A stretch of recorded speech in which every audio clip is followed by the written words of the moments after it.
자, 여러분들, 이번 시간에는 전 시간에 이어서 이거 해보겠습니다. 지금 우리는 이 업무부관까지 했어요. 건설자금 이자 조정 면세표는 출제된 적 한 번도 없습니다. 그리고 실제로 뭐 그렇게 어려운 게 아니니까 한번 그냥 따라 해보시면 좋을 것 같습니다. 지금 우리 남은 주제는 두 개입니다. 외화자산 평가 차손익에 따른 세무조정하고요.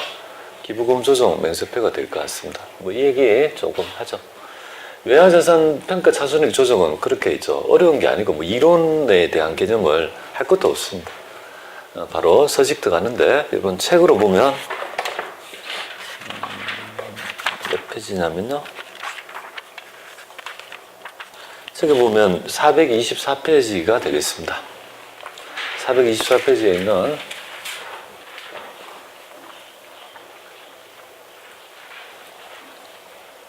얘기를 해보죠. 424페이지에 있는, 적어드려야지. 아까 전에 안 적어드렸더만 굉장히 혼란스러워하는 424페이지에 있는 우리 서식 문제 한번 보도록 하죠. 자, 외화자산 등 평가 차손익 조정 면세표. 이 서식 어떤 건지 한번 보겠습니다. 우리 일반적으로 우리 평가에 관한 얘기를 좀 해보죠. 옛날에 이전에는요, 우리 법인세법은 어땠냐면 일반 법인에서 환율 변동에 따라 이 자산부채의 변동이 일어나는 환율 변동 손익 있죠.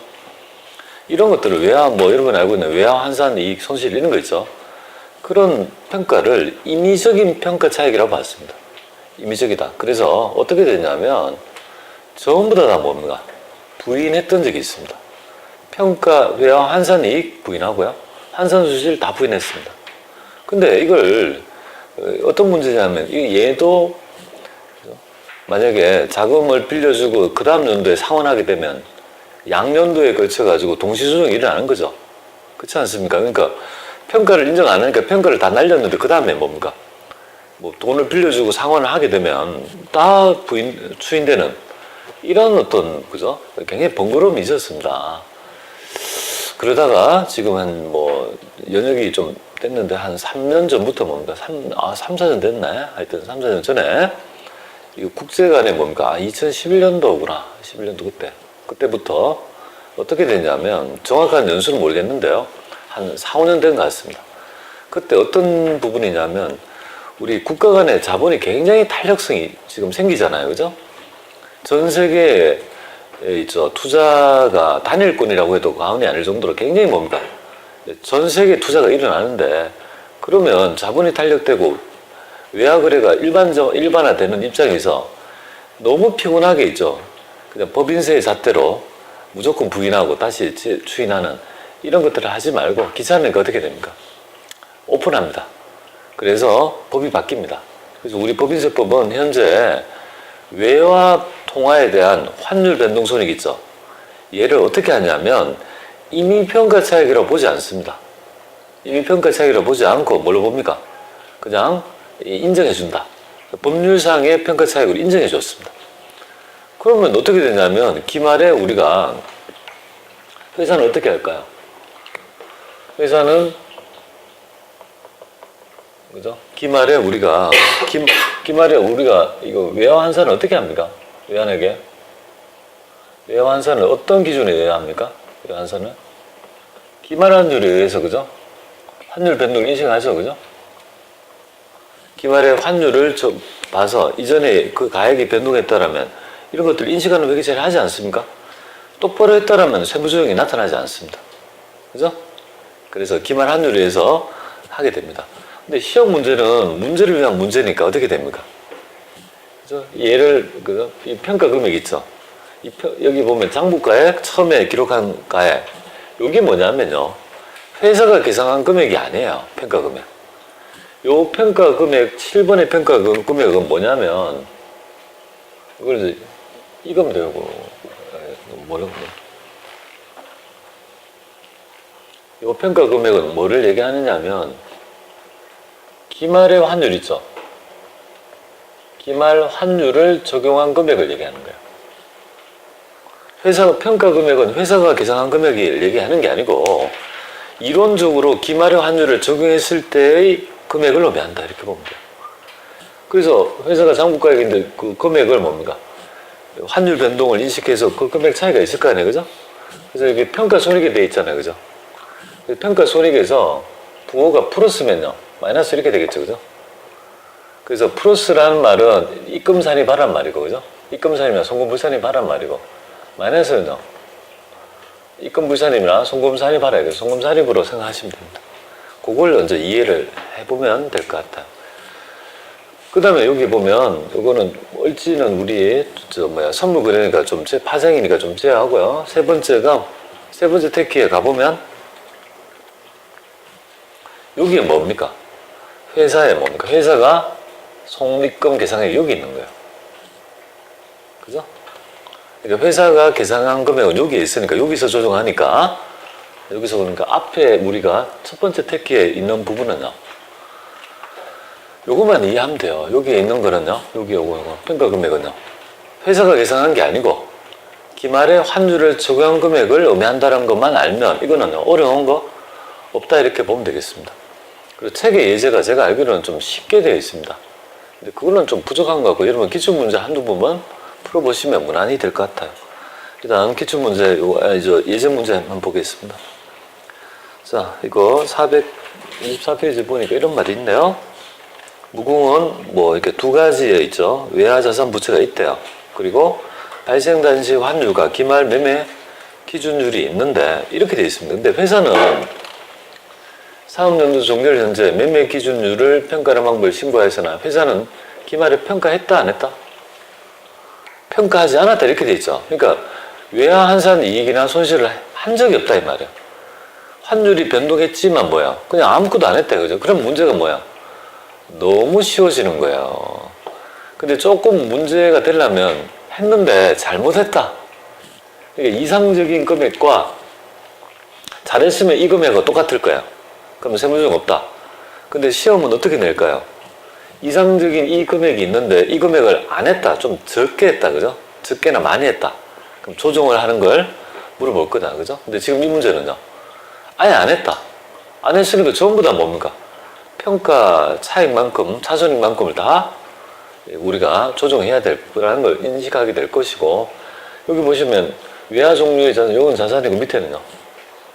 부채가 되겠습니다. 그죠? 한번 보죠. 어떻게 되는지 보죠. 자, 외화 자산의 종류 자산인데, 여기 펑션기 하면 환율에 대한 얘기를 해요. 도대체 통화에 대한 얘기죠. 그래서 이거 미국 이렇게 치면요. US 달러니까 이렇게 될 겁니다. 그리고 첫 번째 우리가 대여금부터 하는 거죠. 그러면 외화 금액은 $10,000다 그죠? $10,000. $10,000. 자, 적용 환율은 첫 번째 환율이 뭐냐면 이 장부가액은 뭐냐면 처음에 있죠. 평가하기 전에 있죠. 장부가액을 얘기합니다. 그러니까 여기에 적용 환율은 발생금 1,100원. 그러면 처음에 기록한 거는 그죠? 1,100만 원이다 이거죠. 그런데 이제 기말의 환율 변동에 따라 이 자산의 금액이 장기 대금 금액이 변하지 않습니까? 자산이 증가하면요 외화 환산 이익이고 자산이 감소되면요 외화 환산 손실일 거다 그죠? 그러면 이 평가 금액이 뭐냐면 기말의 환율이 1150이라면 지금 50원 올랐잖아요 그죠? 그럼 당연히 뭡니까? 50원 곱하기 10,000원 하면 $10,000 하면 50만 원이 올랐죠 그죠? 이만큼이 결국은 외화 환산 이익이 돼야 되죠. 그럼 회사가 했으면 어떻게 됩니까? 조정이 없지만 안 했으면요. 다 조정을 할 거다, 그죠? 그리고 세무조정은 자산 부채별 건건별로 해야 돼요. 자산 요거 하고 요거. 그러니까 안 했으니까 얘부터 먼저 선수조정에 들어가야 돼요. 플러스라는 말은요. 바로 여기 세무조정 들어가겠습니다. 여기 보시면 바로 펑션기 3 다 가볼게요. 그래서 여기 보면 입금산입 해야 돼요. 외화 이렇게 치면요. 환산, 외화자산 환산, 그죠? 이익, 그죠? 뭐야 이거?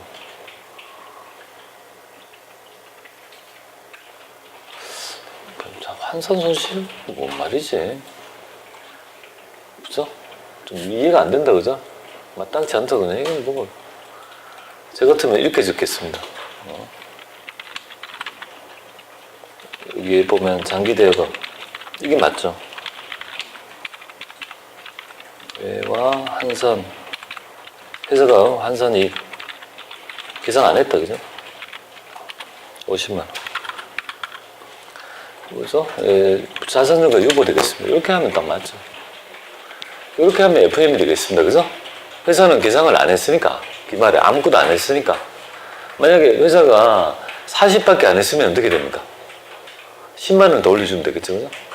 50이 돼야 되는데 40을 했다면 10만 원 올려. 그거가 시험에 그거만 체크하면 돼요. 지금은 안 했다 했으니까 전부 다 부인했지만 40만 원을 만약에 환산이익을 계산했으면 50이 해야 되는데 40밖에 안 했으니까 10만 원을 올려준다. 그렇게만 생각하면 되겠습니다. 자, 이렇게 나가고요. 그 다음에 밑에 부채 한번 보겠습니다. 단기 차입금인데 이거는 우리 달러가 아니고 뭡니까? JYP가 아니고 뭔가 JPY다 그죠? JPY 일본 이렇게. 그리고 여기는 20만 불이거든요. 여기서 알아야 될 점 에러를 유발하죠? 순진하게 뭡니까? 그저 1150원 이렇게 하면 됩니까? 안 됩니까? 안 된다 그죠? 이렇게 합니다 사람들이. 이게 안 된다 그죠? 여기에 우리 단위가 교환 비율이 너무 적어서 단위를 100달러 그죠? 100 단위로 한 100위안 100N 뭐 이런 단위는 항상 여기는요 최저 단위로 입력해 주죠. 1N 11.5원으로 해야 됩니다. 그래야 맞다 그죠? 그래서 그거 좀 체크합니다. 11.5 이렇게 해야지 230만이 된다는 거죠. 그죠? 요거 단위에 좀 적용해 주시고요. 그 다음에 보니까 여기는 13.7원. 그럼 어떻게 될까요? 여러분들은 이게 지금 금액이 얼마 부채가 이게 단위가 환율이 얼마 올랐죠? 2.2원? 2.2원 올랐잖아요. 1엔당 2.2원 올랐잖아요. 그러면 지금 부채가 올랐으니까 환산 손실이 되겠다 그죠? 맞잖아요 그죠? 엔터 치면 마이너스가 나타날 거예요. 근데 회사는 이걸 계산을 안 했단 말이에요. 부채 증가에 마이너스 후보가 돼야 되는 거 아닙니까? 그죠? 그래서 요거 44만원 기록했다가 요게 평생계산합니다. 그럼 이게 왜 제가 끔끔별로 했냐면 순액이 되거든요, 밑에는. 그죠? 이게 44만원인데 이걸 아까 전에 50만원하고 합해가지고 순액이 되니까 끔끔별로 해야 되니까 그때그때 하는 거예요, 제가. 이렇게 해서 요게 왜요? 한산은 이게 뭐 전기 뭐 있어요 좀 그 뭐 자금별로 장기 차입금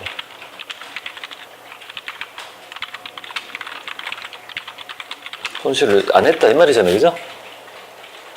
안 했고 요거는 43만 원 이렇게 되겠습니다.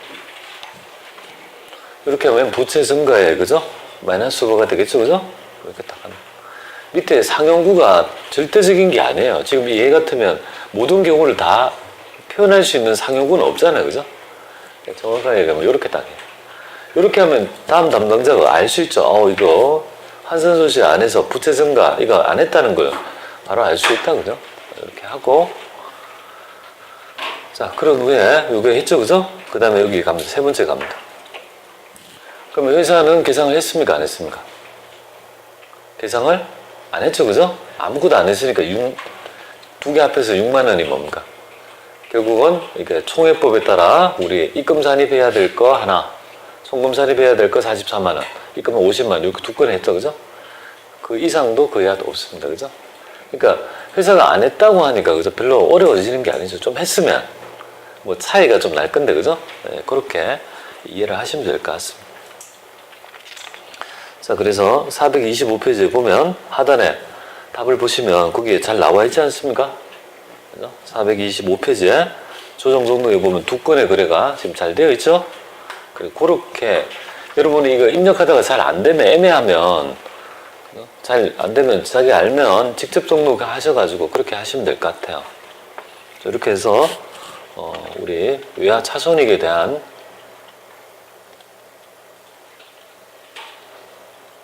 이걸 해봤습니다. 그죠? 그 다음 마지막 좀 굵은 굉장히 큰 주제가 되겠습니다. 기부금에 대한 세무조정 한번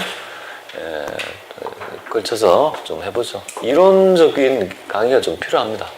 그래서 여러분들 몇 페이지 펼치냐면요. 기부금 조정은 287페이지 한번 펼쳐보겠습니까? 287페이지에 기부금 세무조정 이거 한번 보겠습니다.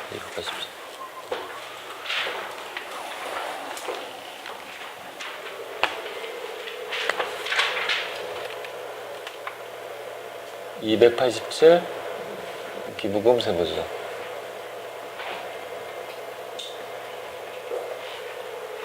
자, 이거 한번 보죠. 우리는 벌써 이 기부금에 대해서 저번 시간에 선행학습을 했습니다.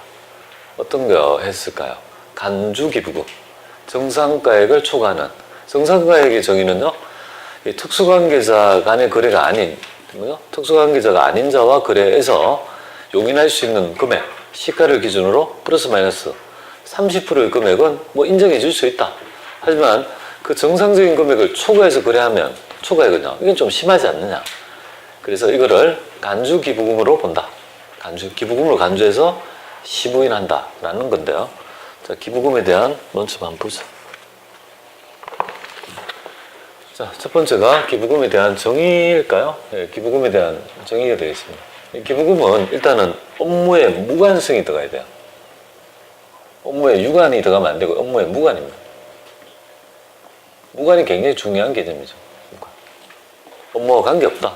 아니, 업무에 관계없으면 다 부인해야 되는 거죠. 원칙적으로는 부인해야 돼요.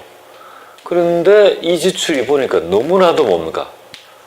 아름다운 행위더라, 그죠? 갑자기 뭡니까? 국가한테 기부를 하더라. 그럼 과세상국 입장에서는요, 이거는 너무 좋은데? 그래서 너무나도 이쁜 짓을 하니까 뭐야? 업무에 무관하지만 일정한 금액의 한도를 둬서 송금 인정해주는 제도. 이 제도가 바로 기부금 세무조정, 송금산입제도입니다. 근데 이제 기부라도 기부하는 곳에 따라 뭔가 있죠. 좀 다르게 우리가 하고 있다는 건데요. 그러니까 좀 차이가 있더라 이거죠. 우리가 봉사를 하더라도 어떻게 되겠습니까? 그냥 애들 뭐야? 이런 거하고 좀 차이를 둬야 되죠. 애들 그 학교 점수를 따기 위해서 의무적으로 하는 뭔가 봉사활동 시간. 동사무소에 가서 뭐 전단지 좀 붙이고 우리 큰애 둘째 그렇게 하던데 동사무소에서 뭡니까? 가는데 모여 하면 좀 도와주고 봉사 점수 몇 점 받고 뭐 그러던데요. 그거보다는 뭡니까? 정말 뭐야? 그 불우한 있죠. 할아버지, 할아버지 거기 가서 뭡니까? 거기 뭐 연탄도 갈아주고 이렇게 봉사하는 게 더 값진 거죠. 그럼 가점을 주면 어떻게 됩니까? 그냥 형식적으로 봉사하면 1점이고 걔는요. 후자는 정말 열심히 한 5점 이렇게 그죠? 좀 차등해 줘야 되죠. 그거 똑같은 개념이에요. 기부라도 같은 기부가 아니다. 좀 다르다. 그래서 좀 차이가 난다는 걸 좀 아셔야 되겠습니다. 업무와 무관하고요. 특정인 혹은 불특정인 지출된 금액을 바로 기부금이랍니다. 여기는 이제 기본적인 실질 기부금에 있죠. 개념이에요. 여기서 실질 기부금의 개념이다라고 보면 되겠습니다. 자, 그러면 우리 기부금의 시부인 구조 한번 보겠습니다. 여기서 우리 지금 현재 IS상의 단기순이익에서 출발해서 여기 입금 가산 조정 있죠? 입금 조정 하고요. 차감 조정, 송금 조정 합니다. 그렇게 되면 나타나는 금액이 바로 차가감 소득 금액이 되는데 엄밀히 따지면 우리의 과세 대상은 뭐냐면 각사업년도 소득 금액이잖아요, 그죠? 그러니까 각사소득은 여기 밑에 있습니다. 각사업년도 소득 금액은 여기에 지금 있습니다. 여기 있어요. 아니 그러면 이렇게 더할 건 가산할 건 가산하고 송금 뺄 건 뺀 나머지가 각사소득 아닙니까? 라고 할 수 있는데요.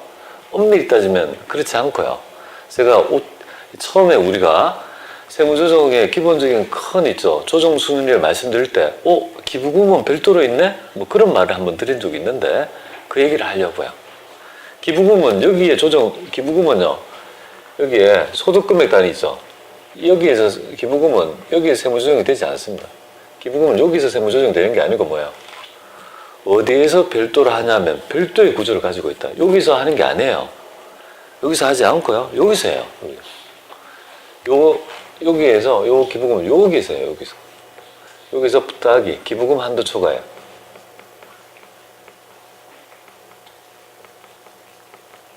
초과액은 여기에 더하고 말이죠. 그 다음에 좀 독특한 게 있어요. 여러분들 감가상각비를 기억해야 됩니다. 감가상각비 시부인할 때 시인 부족액이 나타나면 어떻게 됩니까? 원칙적으로 소멸되는 게 원칙이죠. 한도 미달액이 나타나면 그거는요 결산조정이니까 소멸이 원칙이잖아요. 한데 단서조항이 뭐죠? 예외조항이 만약에 이전에 상각 부인액이 있었다면 그 시인 부족액 범위 내에서 송금산이 마이너스고 추인하는 특례 규정이 있죠. 그 메커니즘과 똑같은 게 바로 여기에 있습니다. 그래서 기부금 한도 초과액이 있죠. 한도 초과액이 되어가 부인되었지만 2월에서 뭔가 2월에서 미래에 뭔가 한도 미달액이 나타나면 부인액 금액만큼 똑같은 메커니즘으로 한도 미달액만큼의 범위를 한도로 해서 추인해주는 그런 제도가 있어요. 그 제도를 뭐라고 하냐면 한도 초과액, 기부금 한도 초과액 2월액 송금산입. 기부금 2월액이라면 좀 그러니까 너무 이름이 길어서요. 기부금 2월액이라고 할게요. 기부금 2월액 송금산입. 기부금 한도 초과되어 가지고 2월 금액 있죠. 송금산입 규정이 있습니다. 그러니까 요 구조가 별도로 되어 있고 요 구조가 있죠. 한도 초과액은 여기서 2월액 있죠. 송금산입은 여기서 이렇게 된다는 겁니다. 그럼 여기서 이제 의문을 가지게 되는데요. 아니 여기에서 소득금액 조정학계표에서 그러면 세무조정을 하지 않는다는 것은